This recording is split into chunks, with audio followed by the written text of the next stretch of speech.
Hey everyone, today I'll show you how to change header, text, color on Squarespace. This method works for headers set to solid or gradient background style. First, click the Edit button in the top left corner of your site preview. The page enters edit mode, and you'll see blue highlight boxes around editable elements. Now hover your mouse over the site header at the top of the page. That's the area with your logo and navigation links.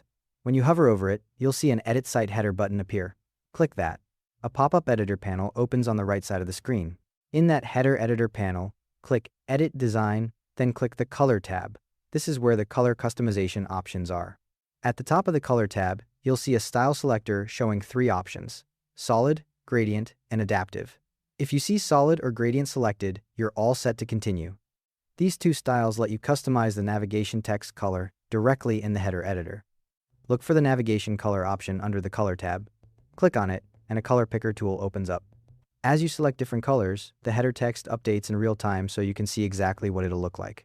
You can pick from your site's existing color palette or enter a custom hex code if you have a specific color in mind. This changes the color of all the navigation links in your header. Once you've chosen a color, click Save. You might need to click Exit first to close the header editor, then hit Save in the top left corner. Your changes are now live. A few quick tips. Preview your site in both desktop and mobile views to make sure the text is readable against the background. If the contrast isn't quite right, go back and adjust either the navigation text color or the background color.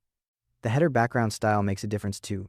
Solid gives you a consistent look across all pages, while gradient adds a subtle fade effect. Both affect how your navigation text appears, so choose the style that works best with your chosen color. That's it. Thanks for watching.